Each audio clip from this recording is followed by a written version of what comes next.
ఎందుకు చెల్లించడం లేదు, ఎప్పుడు చెల్లిస్తారు, దానికి నిర్దిష్ట కాల వ్యవధి ఏమైనా ఉందా అని అడిగాడు.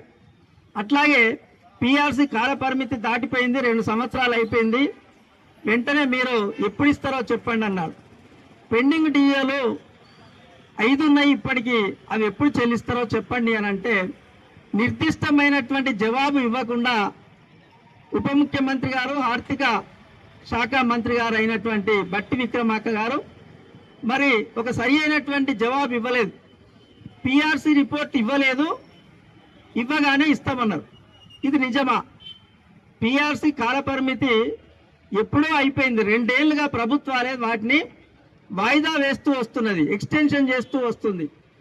అందుకని ప్రభుత్వాన్ని మేమేం డిమాండ్ చేస్తున్నామంటే, వాళ్ళు ఎప్పుడో 2 ఏళ్ల క్రితమే రిపోర్టు తయారు చేసి పెట్టారు, మీరు కావాలనే దాన్ని వాయిదా వేస్తున్నారు. చిత్తశుద్ధితో తప్పనిసరిగా దాన్ని తీసుకొని అమలు చేయాలి. రెండో విషయం, డిఏలు వెంటనే కార్యదర్శి గారు కోర్టుకు తెలియజేశారు. అయితే కోర్టు చాలా ఆగ్రహం వ్యక్తం చేసింది కూడా. మరి మీకు 2 నెలలుగా మేము చెల్లించాలని చెప్తూ ఉన్నట్టయితే మీ చెవికెక్కట్లేదు. ప్రత్యక్షంగా ఆర్థిక శాఖ ముఖ్య కార్యదర్శి గారు హాజరు కావాలంటే కూడా పెడచెవున పెట్టి హాజరు కాలేదు.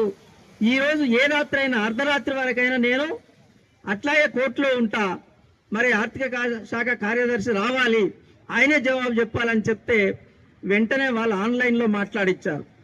అసెంబ్లీ సమావేశాల్లో ఉన్నది కాబట్టి ఆన్లైన్లో మాట్లాడిస్తున్నామని చెప్తే ఆయన ఎప్పుడు చెల్లిస్తారు మీరు మొత్తం మరి రిటైర్మెంట్ అయిన వాళ్ళందరికీ అని అంటే ఆయన జవాబు చెప్పాడు, సార్ మీరు కోర్టు ఆదేశిస్తే, అంటే మీరు కనుక ఇవ్వమంటే వచ్చే నెల 31 వరకు, అంటే ఏప్రిల్ వరకు, నెలాఖరు వరకు చెల్లిస్తాము, లేదు మీరు ఆర్డర్ చేస్తే ఇదే నెలాఖరు వరకు కూడా చెల్లిస్తామన్నాడు.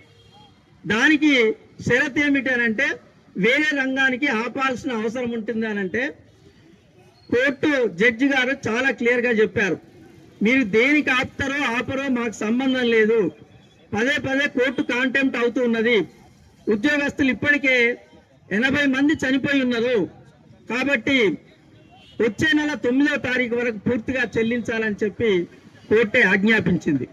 అంటే ఇవాళ ఉద్యోగస్తులు తమ హక్కుల కోసం పోరాటం చేస్తే ప్రభుత్వం ఏమాత్రం పట్టించుకోవట్లేదనేది చాలా క్లియర్గా కనబడుతున్నది. కోర్టులు కల్పించుకొని మాత్రమే మరి చెల్లించాలని చెప్తున్నది. అట్లనే డిఏలు కూడా మనం పోరాటం చేస్తూనే మరి కోర్టుకు ఎక్కాల్సిన అవసరం ఉంటుందేమో.